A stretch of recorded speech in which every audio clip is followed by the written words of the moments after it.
Hello guys, मेरा नाम सक्षम डोबरियाल है और ये मेरे यूट्यूब चैनल है जहाँ अंतर्गत मैं बातें करता हूँ ड्रग्स के बारे में, पर सेल के बारे में बता रहा हूँ। वैसे तो मैं धीरे धीरे करके और भी चीज़ें बढ़ाने की सोच रहा हूँ आगे आगे करके, maybe history, geography, maybe veterinary, maybe zoology, maybe anything, theoretical चीज़ कुछ भी बढ़ सकते हैं। खैर, हम सेल के बारे में बात कर रहे थे, तो सेल के बारे में जब मैं बात कर रहा था तो आगे आगे जो मैंने प्रोसेस बताया था, मैंने उसे डिफ्यूज़न के बारे में बताऊँगा। तो डिफ्यूज़न होता क्या है? तो डिफ्यूज़न और ऑस्मोसिस आज भी बहुत कंफ्यूजिंग लगता है लोगों को कि डिफ्यूज़न क्या होता है और ऑस्मोसिस होता क्या है।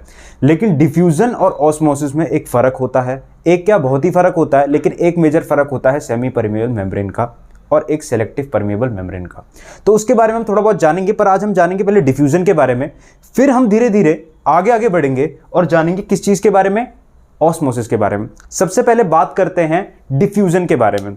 तो डिफ्यूजन की डेफिनेशन कहती है कि डिफ्यूजन एक स्पॉन्टेनियस प्रोसेस है जिसमें मॉलिक्यूल्स जो होते हैं वो हायर कंसंट्रेशन से लोअर कंसंट्रेशन तक जाते हैं जब तक एक यूनिफॉर्म बैलेंस या इक्विलिब्रियम नहीं बनता है। ठीक है, यूनिफॉर्म कंसंट्रेशन जब तक अचीव नहीं हो पाता है। यूनिफॉर्म कंसंट्रेशन अचीव करने का यहां पर यह मतलब है कि हायर से लोअर मॉलिक्यूल्स या फिर आयंस जा रहे हैं तब तक जब तक एक इक्विलिब्रियम कंसंट्रेशन नहीं बनेगा। एक इक्विलिब्रियम कंसंट्रेशन यहां पर एक बहुत बड़ी बात है, दोनों में सेम ही रहता है ऑस्मोसिस में, लेकिन इसमें यूनिफॉर्म कंसंट्रेशन इक्विलिब्रियम मॉलिक्यूल्स के बीच हमेशा रहता है। उसके बाद आगे मैंने बात बताई कि डिफ्यूजन में होता क्या है, ये प्रोसेस हो क्या रहा है।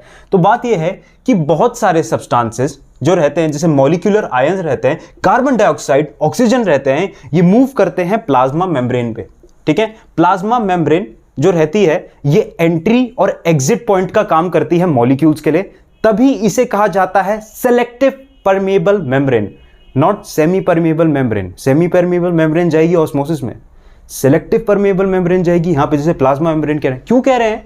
एंट्री और एग्जिट का काम कर रहा है। आगे जो सब्सटेंस होते हैं ये इजीली डिफ्यूज हो जाते हैं, छोटे छोटे सब्सटेंस होते हैं वो इजीली डिफ्यूज हो जाते हैं हमारे फॉस्फोलिपिड लेयर में, मेम्ब्रेन में, सेल में। ठीक है, अब ये जो डिफ्यूजन है ये बहुत बड़ा रोल प्ले करता है हर जगह। ये केमिस्ट्री में भी एक रोल प्ले करता है, बायोलॉजी में तो अभी बताऊंगा एमोइबा का, पर ये और जगह भी रोल प्ले करता है। डिफ्यूजन हर एक मीडियम में हो जाता है, सॉलिड हो, लिक्विड हो, गैस हो, लेकिन टाइम वेरी करता है। टाइम वेरी का क्या मतलब हुआ? जैसे कि कुछ गैस पार्टिकल रहते हैं, उनके बीच वॉइड स्पेस ना बहुत ज्यादा रहता है, बहुत ज्यादा।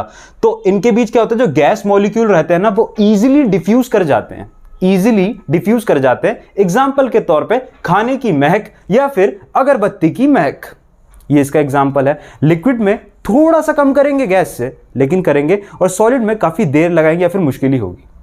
तो क्या है कि सॉलिड लिक्विड गैस में ये जो डिफ्यूजन है ये होता है, बिल्कुल अच्छे से होता है। ऑस्मोसिस में ये रहता है कि आपका क्या मीडियम जो होता है लिक्विड ज्यादा रहता है, इसमें क्या रहता है आपका सॉलिड लिक्विड फेज में, गैस फेज में, तीनों में हो जाता है, लेकिन टाइम वेरी करता है। ठीक है, जो अभी मैंने डिफ्यूजन के बारे में आपको बात बताई। ठीक है, मॉलिक्यूल्स में आपको एक केमिस्ट्री का एग्जाम्पल समझाया। ठीक है, अब डिफ्यूजन सेल में कैसे काम करता है?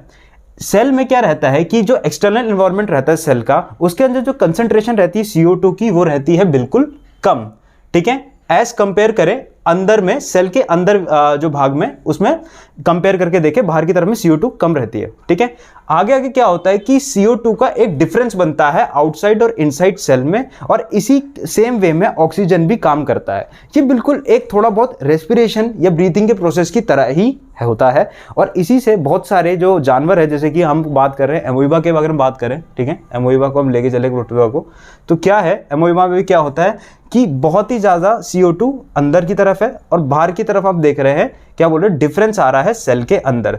जो O2 लेवल है वो डिक्रीज होगा इनसाइड द सेल ऑफ, क्या बोलते हैं, एमोइबा के अंदर। तो इसके अंदर भी डिफ्यूजन का मैकेनिज्म काम करता है। डिफ्यूजन के अंदर जो बातें रहेंगी, जो कैरेक्टरिस्टिक रहते हैं, जो बात रहेगी वो ये रहेगी कि इसके अंदर इसको सेमी परमिएबल मेम्ब्रेन की इसको कोई जरूरत नहीं है।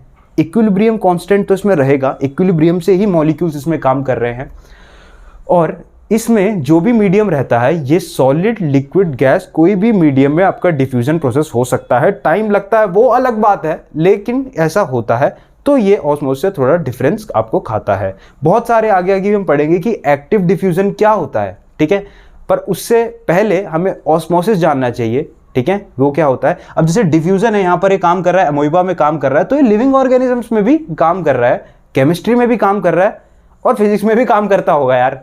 तो अलग अलग जगह अलग अलग चीज़ का रोल है और वो चीज़ एक ही है और वो अलग अलग चीज़ों में बटी हुई है। जैसा मैंने हमेशा ही कहता हूँ, मेरी थ्योरी तो यही कहती है यार, हर एक चीज़ कनेक्टेड है आपस में। तो हर एक चीज़ के कनेक्शन से ही मैं आपको ये बात बता रहा हूँ।